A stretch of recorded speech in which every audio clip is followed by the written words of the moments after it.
Iran just told people to run. 3 of the biggest ports in the Middle East. Evacuate now. And the world's oil supply is hanging in the balance. This is News Q, and what you're watching unfold right now is the most dangerous escalation in the Middle East in decades. To understand what's happening today, you need to go back to February 28, 2026, the day everything changed. The United States and Israel launched coordinated joint strikes deep inside Iran. The attacks killed over 1,200 people. Among the dead, Iran's supreme leader, Ayatollah Ali Khamenei. That wasn't just a military strike. That was a decapitation of Iran's entire leadership structure. Iran's response was immediate, and it has not stopped since. Ballistic missiles, drone swarms, attacks on Israel, on Jordan, on Iraq, and now, directly targeting the Gulf Arab states that host American military bases. We are now in the 3rd week of open war. And today, it got significantly worse. Iran is not fighting this war alone. Ukrainian President Zelensky has now confirmed that Russia is actively supplying Iran with Shahid drones, the same drones Russia has used to bombard Ukraine. Those drones are now flying over the Persian Gulf. In just the past week, suspected Iranian drones struck at least 3 commercial ships in and around the Strait of Hormuz, paralyzing traffic through one of the most critical waterways on Earth. Iran's Islamic Revolutionary Guard Corps, the IRGC, claimed direct strikes on 3 U.S. air bases in the region, and it doesn't stop there. Gulf Arab states reported brand new Iranian missile and drone attacks this morning, March 15th, as Iran widens its target list to include any country it believes is supporting American operations. Iran's government has publicly stated it has ample evidence, including satellite imagery and electronic surveillance, that U.S. forces are launching attacks from inside the United Arab Emirates.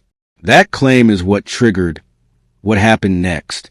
On Saturday, March 14th, Iran's armed forces issued something almost unprecedented in modern times. They published an official evacuation notice, ordering workers, residents, and anyone near 3 of the UAE's biggest ports to leave immediately. The 3 ports named? Jebel Ali, the busiest port in the entire Middle East, Khalifa Port, and Fujairah Port, a critical oil loading hub. Iran's military called these locations legitimate targets, saying U.S. military forces are using civilian port facilities to conduct strikes on Iran. The notice warned the ports could be targeted in the coming hours. Oil loading operations at Fujairah have already been suspended. This is not a bluff. This is Iran signaling to the entire world, and to every ship captain and port worker in the Gulf, that the economic infrastructure of the region is now a battlefield. Now here's why this affects every single person watching this video, no matter where you live. The Strait of Hormuz is a narrow waterway, at its narrowest point just 21 miles wide, sitting between Iran and the Arabian Peninsula. Through that 21-mile gap flows 20% of the world's daily oil supply and 20% of all global LNG trade, liquefied natural gas. That means 1 in every 5 barrels of oil consumed on this planet passes through waters that Iran can and is threatening to block. Oil and gas prices are already through the roof. One full closure of the Strait of Hormuz, according to economists at CNBC and UNCTAD, could push the global economy to a tipping point not seen since the 1970s oil crisis. President Trump has responded by calling on U.S. allies to send warships to keep the strait open and safe. So far, no country has made that promise. Japan said the bar for sending warships is extremely high. The world's most important shipping lane is now a war zone, and the clock is ticking.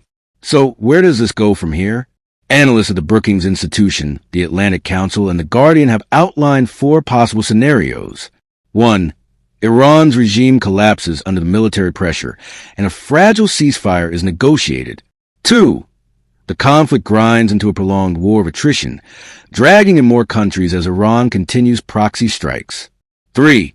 Iran successfully closes or disrupts the Strait of Hormuz, triggering a global economic crisis that forces international intervention. And 4. The most dangerous, a miscalculation on any side turned a regional war into something far larger. CNBC's analysts put it plainly. Trump and his officials say this won't be a forever war. Experts beg to differ. What is clear right now is this. Three UAE ports are on evacuation notice. Iran's missiles are flying. The world's oil supply is threatened. And no one has a ceasefire on the table. This situation is evolving by the hour. Stay with NewsQ for continuous updates as this story develops. If this breakdown helped you understand what's happening, smash that like button, subscribe so you never miss a breaking news update, and drop your thoughts in the comments below. What do you think happens next? I'm your name. This is NewsQ. Stay informed. Stay safe.